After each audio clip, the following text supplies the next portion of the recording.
You feel it before you see it. The dark, heavy, alive. It presses against your skin, seeps into your bones. Something's watching you. Why do we fear the dark, even now, in a world flooded with light? The answer lies not in the present, but in the past.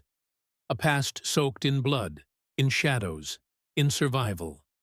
Long before skyscrapers, smartphones, and streetlights, we were prey, and the dark was the domain of death. Welcome to Prehistoric Medievals. Today, we journey back into the ancient roots of human fear, to a time when nightfall meant vulnerability, and fire was our only shield. This is the legacy of predators and firelight, a forgotten instinct that still lives within us. Close your eyes. Imagine you're alive 300,000 years ago. You are Homo sapiens, barely distinct from other human cousins like Neanderthals or Denisovans. You roam the endless steppe, a wide, cold expanse littered with bones and beasts. There are no cities, no fences, no safety nets. Just your band of 20, your crude spears, and the endless struggle to survive. When the sun sets, your world changes. The temperature drops, and with it, visibility vanishes. Every sound is amplified in the dark. A twig snapping, a distant growl, the soft shuffle of padded feet against frozen soil. Your eyes strain, your ears twitch, your heart races. And then, the fire. The fire is everything. It flickers in the center of your camp, casting trembling shadows across stone and skin. It gives warmth, yes, but more importantly, it gives vision, a perimeter of safety. Beyond its light, nothing is guaranteed. You sit near the flames, clutching your child.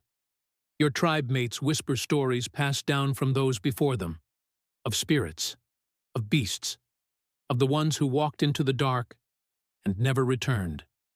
No one questions them, because everyone knows the dark is not empty. It's filled with things that want you dead. In this world, fear is not weakness, it's wisdom. Let's take a step further back, 2 million years ago. The genus Homo has just emerged.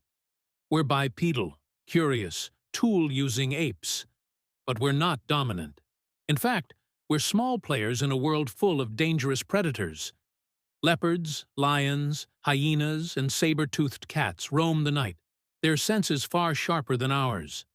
We lack claws, fangs, and fur. Our strength lies in our minds and in our ability to fear, remember, and adapt. Nighttime was the predator's advantage.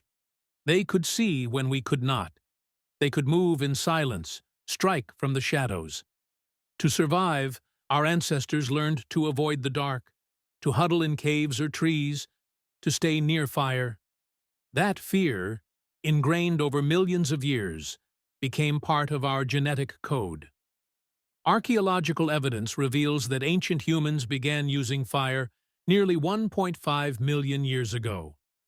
Sites like Wonderwork Cave in South Africa show charred bones, blackened soil, traces of fire's earliest control. Fire was a tool, yes, but it was more than that. It was a weapon, a psychological boundary between safety and death. Predators feared fire. They kept their distance. For the first time, humans had a means of pushing back the darkness, of choosing where the line between life and death was drawn. But fire also became something more. Around the fire, humans began to share stories. Language developed. Myths were born. The darkness was no longer just dangerous. It became symbolic. In every early culture, the dark was associated with evil, death, the unknown. Across continents and ages, humans created mythologies that painted the night as a place of spirits and monsters. Why? Because for most of our history, it was. Let's talk about the brain. Inside your head is the amygdala, a small almond-shaped cluster of neurons responsible for processing fear. It's ancient, and it doesn't care about logic. It reacts to instinct, to threat, to uncertainty. When you walk into a dark room, your amygdala doesn't wait for you to remember that the door is locked and the neighborhood is safe. It sends a surge of adrenaline. It makes your muscles tense, your breath shallow, your ears sharpen, your eyes widen. That's not irrational. That's ancestral memory. Even today, children fear the dark before they fear war or death. They need nightlights. They cry out when the shadows move. They know something we've forgotten, that for most of human existence, darkness was danger. Now let's fast forward. The Neolithic Revolution, 12,000 years ago. Humans begin to farm, settle, build homes and villages. We invent lamps, torches. Later, oil lanterns. Each new source of light is a blow against the night. But the fear remains. It simply transforms. In early Mesopotamia, demons of the night were blamed for illness and misfortune. In ancient Egypt, the sun god Ra battled nightly against the serpent of darkness, Apophis. In Greece, Hades ruled the shadowy underworld. In Christianity, hell is often described as a place of eternal darkness. Over and over, we see the same theme. Light is safety. Dark is death. This isn't coincidence, it's continuity. And even today, in a world of technology, electric lights, and 24-hour cities, the fear lingers.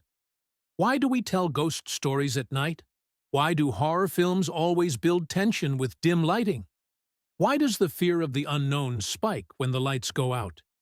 Because deep in our subconscious, the dark is not empty. It's a memory space, a place where predators still wait. Let me share with you a story, a real one. From 70,000 years ago, in Shanidar Cave, Iraq, archaeologists discovered the remains of a Neanderthal male. His skull was fractured, his arm was withered, his bones showed signs of long-term disability. But here's the extraordinary part. He lived into old age. Why? Because his group cared for him. They brought him food, protected him, slowed their pace so he could keep up. This isn't just compassion, it's strategy, community, and fear management. Because when you're vulnerable, when you're in the dark, when danger is everywhere, you don't survive alone. And that's the final layer of this story. The dark didn't just create fear, it created society. To keep the fire burning, someone had to gather wood. To protect the weak, someone had to stand guard. To raise children, someone had to stay behind. Roles formed. Bonds deepened. Humanity didn't just evolve in light, it evolved in shadow. So why do humans fear the dark? Because we should. Because our ancestors were hunted there. Because the fire was never just warmth, it was life. Because darkness was never empty. It was full of teeth, of silence, of waiting. And even now, when we lie in bed, when the lights flicker, when we walk a lonely street at night, something primal stirs. We are children of fire, but we were raised by darkness. And somewhere, deep in your brain, the ancient hunter still whispers, "Stay close to the light." Subscribe to Prehistoric Medievals, where the shadows of the past still speak.